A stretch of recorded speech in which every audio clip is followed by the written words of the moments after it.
Hai, jumpa lagi dengan saya Arthur Jefferson Maya. Hari ini kita akan berdiskusi tentang dependensi teori. Dependensi teori menggambarkan ketergantungan negara-negara yang miskin kepada negara-negara core atau negara-negara yang kaya. Biasanya kita menyebutnya yang kaya itu ada di belahan utara dan yang miskin ada di belahan selatan. Ada 4 kelompok negara yang kemudian menjadi bagian penting untuk menjelaskan dependensi teori. Kelompok yang pertama adalah kelompok yang terdiri dari negara-negara yang kaya atau yang disebut sebagai central country. Di sana ada Amerika Serikat, ada Jerman, ada Prancis, ada Inggris. Kemudian kelompok yang kedua adalah kelompok yang di dalamnya negara-negara yang memiliki kekayaan mendekati negara core atau central country tadi. Kita menyebutnya sebagai country of peripheral. Di sana ada Kanada, ada Jepang, dan beberapa negara lain. Kelompok yang ketiga adalah kelompok yang kekayaannya mendekati kelompok negara yang country of peripheral tadi. Dia biasanya negara developing atau negara sedang berkembang. Nah, kelompok yang keempat adalah kumpulan negara-negara yang miskin. Negara-negara tersebut ada di Asia, ada di Afrika, dan kelompok ini biasanya disebut sebagai peripheral of peripheral. Nah, dari 4 kelompok negara ini, ketergantungan kepada negara sentralnya berbeda-beda. Indikator yang pertama untuk mengukur ketergantungan adalah International Division of Labor. Kita mengukur bagaimana servis kelas pekerja terhadap negara-negara sentral. Servis yang pertama adalah datang dari negara yang kekayaannya dekat dengan negara core atau country, central country tadi. Jepang akan memberikan servis kepada negara-negara kaya atau negara-negara Amerika Serikat.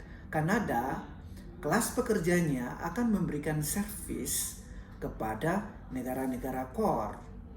Kemudian yang bagian kedua dalam division of labor ini datang dari negara-negara yang sedang berkembang tadi, developing state, yaitu dia memberikan servis, dia adalah kelas pekerja memberikan servis kepada 2 kelompok negara. Yang pertama, dia akan memberikan servis kepada negara core, central country. Kemudian yang kedua, dia akan memberikan servis kepada kelompok negara yang kekayaannya mendekati central country tadi. Jadi ada 2 servis yang diberikan sama kelas pekerja terhadap kelompok negara tersebut.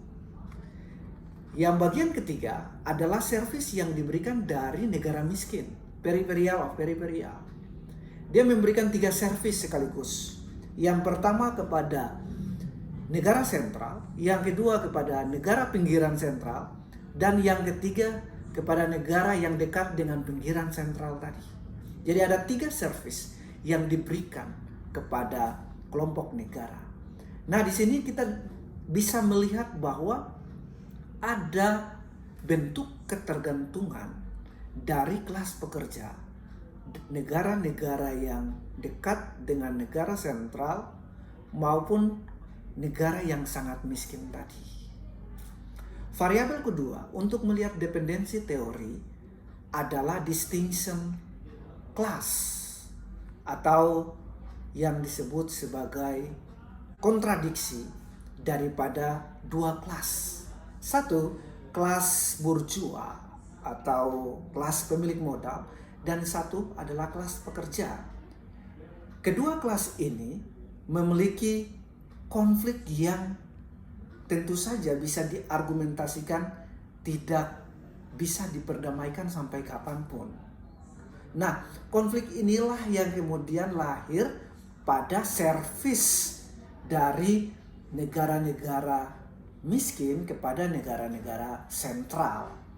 Nah, konflik kelas ini terjadi terus-menerus dan terus berdialektika sepanjang sejarah umat manusia. Sehingga kelas yang dominan akan tetap kaya dan kelas yang miskin akan tetap miskin. Variabel yang ketiga untuk menjelaskan dependensi teori adalah global capitalism system. Ia merupakan satu sistem yang kemudian mengkerangkai 4 kelompok negara tadi.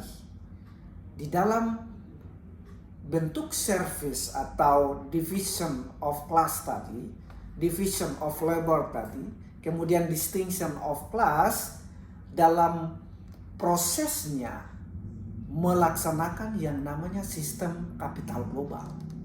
Global capitalism ini bergerak terus-menerus dan cenderung berinovasi. Sehingga setiap kelompok negara tadi, baik di kelompok negara pertama, kedua, ketiga, dan keempat, terdapat yang namanya pemilik modal. Dan mereka terkoneksi satu dengan yang lain. Sehingga mereka dinamakan sebagai global capitalism. Sedangkan kelas pekerja tidak secara global terkoneksi atau tidak memiliki interkoneksi di setiap kelompok negara tersebut. Sehingga mereka disebut sebagai International Division of Labor. Dari keseluruhan diskusi kita tersebut, maka kita dapat simpulkan bahwa pembangunan dunia ketiga merupakan pembangunan ketergantungan atau yang disebut sebagai underdevelopment. Demikian diskusi kita hari ini, sampai ketemu dengan topik-topik lainnya.